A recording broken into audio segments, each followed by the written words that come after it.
तन की जाने मन की जाने, जाने चित की चोरी। उस महाकाल से क्या छिपावें, जिनके हाथ में है सबकी डोरी।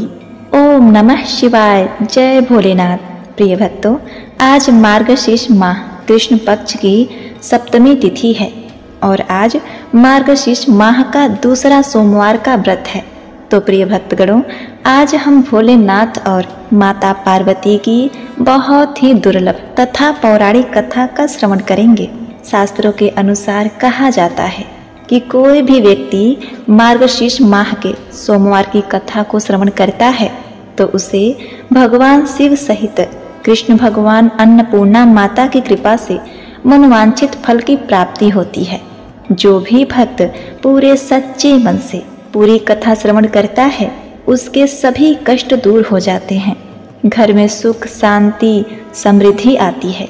यदि आप भोलेनाथ के सच्चे भक्त हैं तो इस कथा को बीच में ना छोड़ें, क्योंकि भगवान से जुड़ी कथा को बीच में छोड़ने से आपके द्वारा अर्जित पुण्य नष्ट हो सकते हैं। अतः आपसे निवेदन है में हर हर महादेव जरूर लिखें। और हाँ, ज्योतिर्लिंगों की संख्या कितनी है ये अवश्य बताइएगा। तो प्रिय भक्तगणों, काशी विश्वनाथ ज्योतिर्लिंग का दर्शन करते हुए कथा का श्रवण करते हैं। काशीपुरी नगर में एक धनी व्यापारी रहता था। दूर दूर तक उसका व्यापार फैला हुआ था। नगर में उस व्यापारी का सभी लोग मान सम्मान करते थे। इतना सब कुछ होने पर भी वह व्यापारी अंतर मन से बहुत ही दुखी था, क्योंकि उस व्यापारी का कोई पुत्र नहीं था। दिन रात उसे एक ही चिंता सताती थी कि उसकी मृत्यु के बाद उसकी इतने बड़े व्यापार धन संपत्ति को कौन संभालेगा। पुत्र पाने की इच्छा से वह व्यापारी प्रतिदिन सोमवार को भगवान शिव की पूजा किया करता था। सायंकाल को व्यापारी शिव मंदिर में जाकर भगवान शिव के सामने घी का दीपक जलाया करता था। उस व्यापारी की भक्ति देखकर एक दिन माता पार्वती, जो कि करुणा की सागर है, उन्होंने भगवान शिव से कहा, हे नाथ, यह व्यापारी आपका सच्चा भक्त है। कितने दिनों से यह सोमवार का व्रत और पूजा नियमित कर रहा है। आप इस व्यापारी की मनोकामना अवश्य पूर्ण करें। भगवान शिव ने मुस्कुराते हुए कहा, हे पार्वती, इस संसार में सबको उसके कर्म के अनुसार फल की प्राप्ति होती है। प्राणी जैसा कर्म करते हैं उन्हें वैसा ही फल प्राप्त होता है। इसके बावजूद पार्वती जी नहीं मानी। उन्होंने आग्रह करते हुए कहा, नहीं नाथ, आपको इस व्यापारी की इच्छा पूरी करनी ही पड़ेगी। यह आपका अनन्य भक्त है। प्रति सोमवार आपका विधिवत व्रत रखता है और पूजा अर्चना के बाद आपको भोजन लगाकर एक समय भोजन ग्रहण करता है। आपको इससे पुत्र प्राप्ति का वरदान देना होगा। पार्वती जी का इतना आग्रह सुनकर भगवान शिव ने कहा, हे पार्वती, तुम्हारे आग्रह पर मैं इस व्यापारी को पुत्र प्राप्ति का वरदान देता हूँ, लेकिन इसका पुत्र 16 वर्ष से अधिक जीवित नहीं रहेगा। उसी रात भगवान शिव ने स्वप्न में उस व्यापारी को दर्शन देकर उसे पुत्र प्राप्ति का वरदान दिया और उसके पुत्र के 16 वर्ष तक जीवित रहने की बात बताई। अब देखिए, भगवान के वरदान से व्यापारी को खुशी तो हुई, लेकिन पुत्र की अल्प आयु की चिंता से वह दुखी भी हुआ। उसकी सारी खुशी नष्ट हो गई। ना तो वो खुश था, ना तो वो दुखी था। करे तो करे क्या। व्यापारी पहले की तरह सोमवार का विधि पूर्वक व्रत करता रहा। कुछ महीने पश्चात उसके घर में अति सुंदर पुत्र उत्पन्न हुआ। पुत्र जन्म से व्यापारी के घर में खुशियां भर गईं। बहुत धूमधाम से पुत्र का जन्म का समारोह मनाया गया। पूरे गांव में ढोल नगाड़े बजा बजा कर मिष्ठान वितरित किया गया। व्यापारी को पुत्र जन्म की अधिक खुशी नहीं हुई, क्योंकि उसे पुत्र की अल्प आयु के रहस्य का पता था।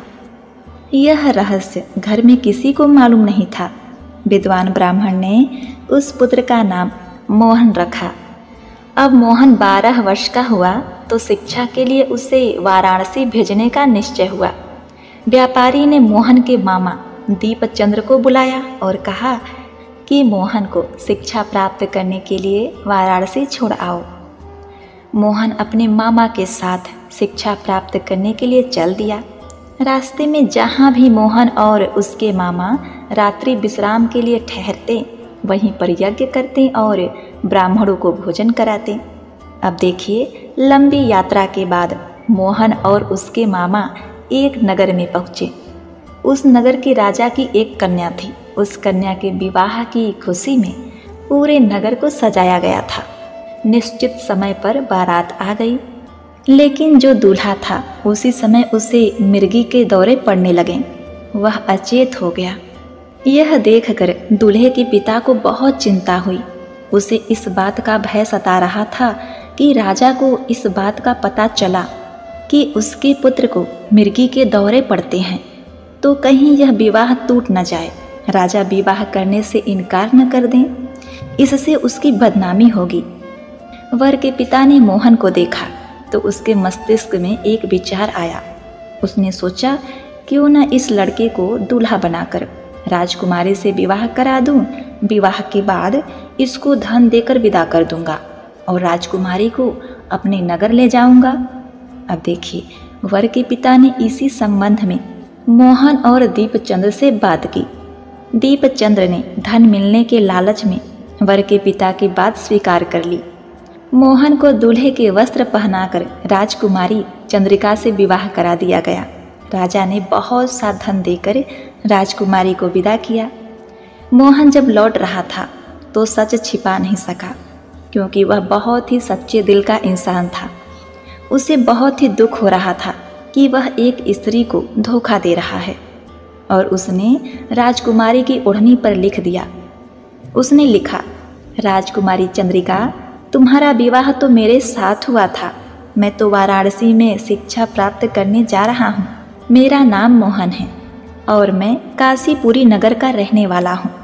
अब तुम्हें जिस नवयुवक का पत्नी बनना पड़ेगा वह मिर्गी का रोगी है। उसे मिर्गी के दौरे पड़ते हैं। अब राजकुमारी ने अपनी ओढ़नी पर लिखा हुआ पढ़ा तो उसने उस बीमार लड़के के साथ जाने से इनकार कर दिया और उसने राजा से सारी बातें कही। राजा ने सब बातें जानकर राजकुमारी को महल में रख लिया और बारात को लज्जित होकर वहां से जाना पड़ा। उधर मोहन अपने मामा दीपचंद्र के साथ वाराणसी पहुंच गया। मोहन ने गुरुकुल में पढ़ना शुरू कर दिया। अब मोहन की आयु जो कि 16 वर्ष पूरी हुई तो उसने एक यज्ञ किया। यज्ञ की समाप्ति पर ब्राह्मणों को भोजन करवाया और खूब अन्न वस्त्र दान दिए। रात को मोहन अपने शयन कक्ष में सो गया। शिव के वरदान के अनुसार शयना अवस्था में ही मोहन के प्राण पखेरु उड़ गए। सूर्योदय पर मामा मोहन को मृत देखकर रोने पीटने लगा। आसपास के लोग भी एकत्रित होकर दुख प्रकट करने लगे। अब देखिए, संयोग से उस दिन सोमवार का व्रत था और माता पार्वती शिव जी के साथ काशी में भ्रमण करने के लिए आए थे। मामा के रोने बिलाप करने के स्वर समीप से ही गुजरते हुए भगवान शिव और माता पार्वती ने सुना। पार्वती जी ने भगवान से कहा, हे प्राणनाथ, मुझे इसके रोने के स्वर सहन नहीं हो रहे हैं नाथ, आप इस व्यक्ति के कष्ट अवश्य दूर करें। भगवान शिव ने पार्वती जी के साथ अदृश्य रूप में समीप में जाकर उस मोहन को देखा तो पार्वती जी से बोले, हे पार्वती, यह तो उसी व्यापारी का पुत्र है। मैंने इसे 16 वर्ष की आयु का वरदान दिया था। इसकी आयु तो पूर्ण हो गई है।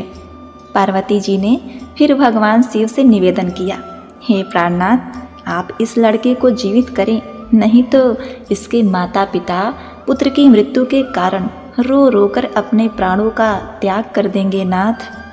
इस लड़के का पिता तो आपका परम भक्त है। वर्षों से सोमवार का व्रत करते हुए आपको भोग लगा रहा है।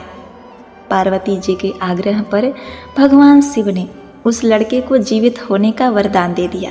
प्रिय भक्तों, इसी बात पर प्रेम से बोलिए हरे हरे महादेव। अब देखिए, भगवान शिव ने जब वरदान दिया तो कुछ ही पल में वह जीवित होकर उठ बैठा। शिक्षा प्राप्त करके मोहन मामा के साथ अपने नगर की ओर चल दिया। दोनों चलते चलते उसी नगर में पहुँचे जहाँ मोहन का विवाह हुआ था। उस नगर में भी मोहन ने यज्ञ का आयोजन किया। समीप से गुजरते हुए नगर के राजा ने यज्ञ का आयोजन देखा। राजा ने मोहन को तुरंत पहचान लिया। यज्ञ समाप्त होने पर राजा मोहन और उसके मामा को महल में ले गया और कुछ दिन उन्हें महल में रखकर बहुत सा धन वस्त्र देकर राजकुमारी के साथ विदा किया। रास्ते में सुरक्षा के लिए राजा ने बहुत से सैनिकों को साथ में भेजा। दीपचंद्र, जो कि मोहन का मामा था, नगर में पहुंचते ही एक दूत को घर भेजकर अपने आगमन की सूचना दी। अपने बेटे मोहन के जीवित वापस लौटने की सूचना से व्यापारी बहुत ही प्रसन्न हुआ। व्यापारी ने अपनी पत्नी के साथ स्वयं को एक कमरे में बंद कर रखा था। बेचारे भूखे प्यासे रहकर व्यापारी और उसकी पत्नी बेटे की प्रतीक्षा कर रहे थे। वो तो सोच रहे थे कि 16 वर्ष हो चुका है, पुत्र अब जीवित नहीं होगा, लेकिन फिर भी आस लगाए हुए थे। भगवान पर विश्वास था। उन्होंने प्रतिज्ञा कर रखी थी, यदि उन्हें अपने बेटे की मृत्यु का समाचार मिला तो दोनों अपने प्राण त्याग देंगे। व्यापारी अपनी पत्नी और मित्रों के साथ नगर के द्वार पर पहुंचा। अपने बेटे के विवाह का समाचार सुनकर पुत्रवधू राजकुमारी चंद्रिका को देखकर उसकी खुशी का ठिकाना न रहा। उसी रात भगवान शिव ने व्यापारी के स्वप्न में आकर कहा, हे श्रेष्ठी, मैंने तेरे सोमवार के व्रत करने और कथा सुनने से प्रसन्न होकर तेरे पुत्र को लंबी आयु का वरदान दिया है। अब तो यह सुनते ही व्यापारी निहाल हो गया, बहुत ही प्रसन्न हुआ। भगवान शिव को साष्टांग प्रणाम करने लगा, भूमि पर नमस्कार करते हुए लोटने पोटने लगा। प्रिय भक्तों, सोमवार का व्रत करने से व्यापारी के घर में खुशियां लौट आई। शास्त्रों में लिखा है, जो स्त्री पुरुष सोमवार का विधिवत व्रत रखते और कथा सुनाते और सुनते हैं, उनकी सभी इच्छाएं पूरी होती है। ओम नमः शिवाय। करता करे न कर सके, शिव करे सो होए, 3 लोक 9 खंड में महाकाल से बड़ा न कोई। प्रिय भक्तगणों, अब आइए सुनते हैं सोमवार की दूसरी कथा, भावना के भूखे भोलेनाथ। एक बहुत ही मनोरम गांव था। उस गांव के बाहर छोटा सा शिव मंदिर था, जिसमें एक बहुत ही बूढ़े पुजारी रहा करते थे। एक दिन एक गरीब माँ अपने नन्हे से बालक को मंदिर के द्वार पर छोड़कर चली गई। बहुत खोजने पर भी पुजारी जी को बालक के परिवार का कुछ पता नहीं चला। जब गांव का कोई भी व्यक्ति उस बालक का पालन पोषण करने को तैयार नहीं हुआ, तो पुजारी जी ने भगवान शिव की इच्छा समझकर उसे अपने पास रख लिया और उसका नाम गोपाल रखा। गांव के श्रद्धालु भक्तों से जो कुछ प्राप्त होता, उसी से भगवान शिव का, पुजारी जी का और बालक गोपाल का किसी तरह गुजारा चलता था। यदि किसी दिन कम भी पड़ जाता, तो पुजारी जी बालक और भगवान को भोग लगाकर स्वयं गंगा जल पीकर रह जाते। धीरे धीरे गोपाल बड़ा होने लगा और वह पुजारी जी के कामों में हाथ बटाने लगा। वृद्ध पुजारी जी के थके हारे हाथों को कुछ आराम मिलने लगा। इसीलिए उन्होंने गोपाल को मंदिर की सफाई, भगवान शिव की पूजा, उनको भोग लगाने और उनकी आरती करने की विधि अच्छी प्रकार समझा दी। भगवान शिव के नाम का जाप और कीर्तन करने में समय लगाने लगे। एक दिन भगवान शिव के मंगलकारी नाम का ओम नमः शिवाय, ओम नमः शिवाय, ओम नमः शिवाय, शिव शिव शिव का जाप करते हुए उनके प्राण छूट गए। अब बालक गोपाल का इस संसार में भगवान शिव के सिवाय और कोई सहारा नहीं था। उसने पुजारी जी की ये 3 बातें कभी नहीं भूली। भगवान भोलेनाथ शिव शंकर को ताजी गर्म रसोई का भोग लगाना, भगवान को भोग लगाए बिना स्वयं कुछ नहीं खाना, भगवान शिव पर विश्वास रख कभी भी किसी भी चीज़ का संग्रह न करना, बासी भोजन तक का भी नहीं। यदि कोई भक्त पहले से भोजन या मिठाई मंदिर में दे जाता तो बालक गोपाल उसे गरीबों में बांट देता। वह ताजी रसोई बनाकर ही भगवान को भोग लगाता, उसके बाद ही स्वयं प्रसाद ग्रहण करता और यदि बचता तो उसे बांट देता। यदि रसोई बनाने को सामग्री नहीं होती तो गोपाल भोले बाबा को गंगा जल पिलाकर ही रह जाता। एक बार बरसात का मौसम आया। 3-4 दिन तक मूसलाधार वर्षा होती रही और मंदिर में एक भी भक्त नहीं आया। गोपाल अपने भोले बाबा को गंगा जल का ही भोग लगाता रहा और बेचारा अपने खुद उसी गंगा जल को पीकर रह जाता। अब देखिए, भगवान भोलेनाथ बालक की भक्ति और सहनशीलता की परीक्षा भी ले रहे थे, किंतु आखिर में अपने भक्त बालक को भूख से तड़पता देखकर उनसे रहा नहीं गया। और वहाँ माता पार्वती तो ममतामयी हैं ही। वे सेठ के नौकर का रूप धारण करके हाथ में भोजन सामग्री की बहुत सारी पोटली लेकर वर्षा में भीगते हुए मंदिर के द्वार पर जा पहुँचे। उन्होंने आवाज़ लगाकर गोपाल को बुलाया और उसके हाथ में पोटली देते हुए बोले, सेठ जी ने यह कच्चा राशन भेजा है, इसे रसोई बनाओ और भोग लगाओ और स्वयं भी प्रसाद पाओ। मैं कल फिर आऊँगा। गोपाल ने आशीर्वाद देकर उसे विदा किया और सूखी गीली लकड़ियों से धुएं में गर्म रसोई बनाकर भोले बाबा को भोजन कराया। पूरे बरसात के मौसम में भोले बाबा नौकर के भेष में गोपाल के घर आते और सीधा दे जाते और स्वयं भी गर्म गर्म रसोई का भोग पाते। एक दिन गोपाल ने सोचा, सेठ जी को सीधा भेजते हुए 4 महीने हो गए हैं, किंतु वे स्वयं कभी मंदिर में नहीं आए, कभी भी भोले बाबा का प्रसाद ग्रहण नहीं किया। अगले दिन जब भोले बाबा नौकर के भेष में पोटली लेकर आए तो वह भोला भगत गोपाल बोला, भाई तुम्हारे इतने धर्मात्मा सेठ जी कभी स्वयं मंदिर में प्रसाद लेने नहीं आते, इस कारण मेरा हृदय अत्यंत ही दुखी हो रहा है। अपने सेठ जी से कहना कल वे मंदिर में प्रसाद ग्रहण करने के लिए अवश्य पधारे।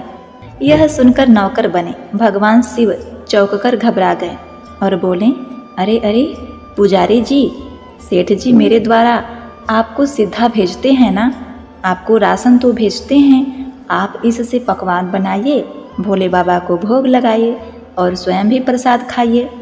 फिर सेठ जी को बीच में बुलाने की क्या जरूरत पड़ गई? जैसा चल रहा है वैसा चलने दीजिए ना। गोपाल बोला, ऐसे कैसे चलने दो? आपके धर्मात्मा सेठ जी इतने दिनों से भगवान भोलेनाथ को प्रसाद बनाने के लिए इतने सारे राशन भेजते हैं, क्या मैं उन्हें भगवान का प्रसाद देने का अपना कर्तव्य भी पूरा ना करूं? मैं किसी का उधार खाने वाला नहीं हूं। अपने सेठ जी से कह देना, यदि कल भोले बाबा का प्रसाद ग्रहण करने वे नहीं पधारें तो मैं उनका सीधा लेना बंद कर दूंगा, मैं उनसे कोई भी सामग्री नहीं लूंगा। नौकर बने भोले बाबा तो अपने भोले भगत की अकड़ देखकर काँप उठे और यह सोचकर मन ही मन हंस भी रहे थे, अरे वाह, आज तो लेने वाला ही देने वाले पर धौंस दिखा रहा है। लेकिन सरल हृदय भक्त के मनोभाव पर रीझ कर वे बोले, ठीक है पंडित जी, कल सेठ जी मंदिर में प्रसाद ग्रहण करने अवश्य आएंगे। प्रिय भक्तों, अब देखिए, दूसरे दिन बड़े ही सवेरे भोले बाबा नौकर के भेष में दूध और बहुत सारी सामग्री लेकर मंदिर पहुंच गए। गोपाल चौंकते हुए बोला, भाई आज इतना सारा सिद्धा किस लिए? नौकर बने भोले बाबा बोले, पुजारी जी भूल गए क्या, आज आपने सेठ जी को प्रसाद के लिए बुलाया है, इसलिए आप बड़े ही मन से स्वादिष्ट रसोई बनाइए और भोले बाबा को भोग लगाइए। और हाँ, यह तो बता दीजिए कि सेठ जी किस समय पधारे। गोपाल प्रसन्न होकर उन्हें सेठ जी के आने का समय बता दिया। अब भोला भगत की इच्छा पूर्ण करने के लिए भोलेनाथ कैलाश पर सेठ जी का रूप धारण करने लगे। उधर अपने स्वामी को अपने प्यारे भक्त के यहाँ खाने पर जाने का समाचार सुनकर ममतामयी अन्नपूर्णा माँ पार्वती भी भला कैसे पीछे रह सकती थीं। वे भी पति की आज्ञा लेकर सेठानी जी का रूप धारण करने में जुट गईं। भोले बाबा ने अपने गले में मुंडों की माला उतार दी, शरीर पर लगी भस्म, कमर पर पहना हुआ बाघंबर, बाहों और कानों में पहने सर्पों के हार भी उतार दिए। उन्होंने एक मखमल सुंदर कुर्ता धारण किया, अपने जटाएं सीधी कर गंगा और चंद्रमा को उसमें छिपा लिया। ऊपर से एक सुंदर सी रंग बिरंगी पगड़ी भी पहन ली। सदैव नंगे पैर विचरण करने वाले हमारे शिव जी आज अपने पैरों में रेशमी जूतियां धारण कर ली थी। हाथ का त्रिशूल और डमरू भोले बाबा ने नंदी के हाथ में थमा दिया और अपने हाथ में एक सुंदर छड़ी लेकर पार्वती जी की प्रतीक्षा करने लगे और खूब ठाट बाट से कैलाश पर्वत पर चहलकदमी करने लगे। उधर पार्वती जी घंटों से अपना श्रृंगार करने में जुटी थी। चूँकि महिलाओं की आदत है ना, वैसे ही उन्होंने आज अपने पति देव के नगर में बनी सुंदर नगरी काशी, जहाँ से बनारसी साड़ी उसे पहन लिया, जिसका रंग सेठ जी के कुर्ते से बहुत ही मैच कर रहा था। उन्होंने सोने चांदी हीरे के जगमगाते हुए आभूषण धारण कर लिए। अपने हाथ में बहुत ही सुंदर बने हुए धन के थैले को थाम लिया और भोले बाबा के बार बार आवाज़ लगाने के बाद श्रृंगार कक्ष से बाहर आईं। जब पार्वती जी और शिव जी ने एक दूसरे को सेठ सेठानी के वेश में देखा तो वे चकित होकर एक दूसरे को निहारते ही रह गए। दोनों एक दूसरे को देखकर निहाल हो रहे थे। कभी एक दूसरे का ऐसा स्वरूप नहीं देखा था। जब भगवान गौरी शंकर सेठ सेठानी का रूप धारण कर कैलाश से अपने भक्त के यहाँ दावत उड़ाने चले तो गणेश जी और कार्तिकेय भगवान, नंदी जी, ऋषि मुनि, देवता देवांगनाएं उन्हें देखकर ठगे से रह गए। उनकी भी तो इच्छा थी, परंतु क्या करते, बुलावा तो सिर्फ सेठ जी और सेठानी जी रूपी भगवान शिव जी माता पार्वती को था। सेठ बने शिव जी अपने हाथ में ली हुई छड़ी को बड़े ही मज़े से घुमाते हुए पृथ्वी पर टहलते हुए चल पड़े और उनके पीछे पीछे माता पार्वती उनके पाँवों की पायल जो कि छन छन मधुर ध्वनि करती हुई मंदिर में प्रवेश करती हैं। अपना भोला भगत जो कि गोपाल आज बहुत ही सुबह उठकर सेठ जी के स्वागत में भांति भांति के पकवान बनाने में जुटा हुआ था। अपने भोले बाबा का भोग वह चलते फिरते तो बना लेता था, किंतु आज उसे कई महीनों से भगवान को भोग लगाने के लिए सीधा राशन भेजने वाले सेठ जी को प्रसाद जो देना था, अतः आज उसने अपनी सारी पाक कला झोंक डाली। उसने सेठ जी द्वारा भेजे हुए चावल धोकर खीर बनाई, सेठ जी द्वारा भेजे हुए पिस्ते, बादाम, केसर, चिरौंजी, किशमिश डाले और साथ ही बड़े प्रेम से आटे को गूँथ कर लोइया बनाकर उससे पूरियाँ बनाई। रसोई बनाकर भोला भगत पुनः स्नान करने चला गया ताकि स्वच्छ वस्त्र पहनकर भोले बाबा को भोग लगा सके और सेठ जी उसका प्रसाद पा सकें।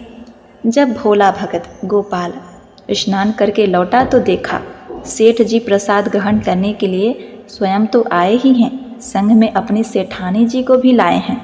दोनों का आदर सत्कार किया, उन्हें आसन देकर बैठाया और बोला, मैं अभी भगवान को भोग लगाकर आता हूँ, फिर आपको प्रसाद परोसूंगा। भावना के भूखे भोले बाबा से भूख सहन नहीं हो पा रही थी, इसलिए वे बोले, पुजारी जी भगवान को जल्दी से भोग लगाकर आइए, मुझे भूख सहन नहीं हो रही।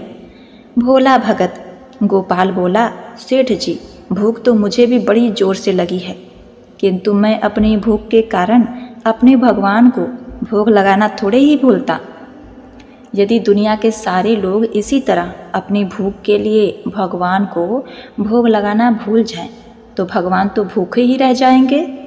सेठ जी बने हमारे भोले बाबा। महादेव जी बोले, अच्छा ठीक है पुजारी जी, एक पत्तल उठा, इधर मैं पत्तल परोसता हूँ, मुझसे भूख तो सहन नहीं हो पा रही है और आप भगवान भोलेनाथ को भोग लगाकर आइए। गोपाल सेठ जी बने भोले बाबा को डांटते हुए बोला, सेठ जी, भगवान के काम में न तो जल्दीबाजी चलती है और न ही कंजूसी। मैं जब तक भगवान को भोग नहीं लगा लेता, आप रसोई के पास भी नहीं फटकेंगे। आप चुपचाप इधर बैठ जाइए और ओम नमः शिवाय जपते रहिए। मैं अभी आता हूँ और आपको भर पेट भोजन कराता हूँ। सेठ बने शिवजी डांट खाकर चुपचाप अपने आसन पर जा बैठे। सेठानी बनी पार्वती जी उनकी यह दशा देखकर बड़ी मुश्किल से अपनी हंसी रोक पाईं। लेकिन जैसे ही भोला भगत गोपाल पत्तल में सामग्री लेकर भगवान को भोग लगाने मंदिर में गया, भगवान शिव पार्वती जी को मौन रहने का संदेश देकर चुपके चुपके पैर रखते हुए रसोई में गए और उन्होंने एक एक व्यंजन उठाकर चखना शुरू कर दिया।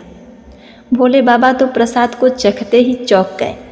खीर में चीनी की जगह नमक भरा हुआ था, सब्जियों में चीनी भरी हुई थी। जैसे ही भोले बाबा ने रोटी का एक ग्रास तोड़कर मुंह में दिया, सी सी करने लगे, क्योंकि रोटी में मिर्ची ही मिर्ची भरी थी। वे सी सी करते हुए उल्टे पांव भाग गए और अपने आसन पर जा बैठे। माँ पार्वती अपने स्वामी की यह हालत देखकर खिलखिलाकर हंस पड़ी।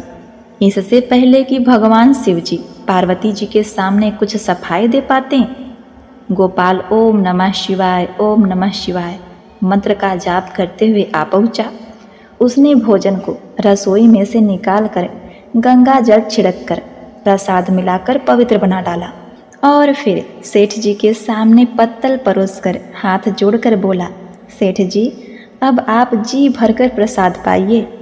प्रिय भक्तों, भगवान शिव जी तो अभी अभी भक्त की भक्ति से भी जोरदार उनके हाथ की बनी हुई रसोई चख चुके थे, अतः उसे खाने की बात सुनकर उनके पसीने छूट गए।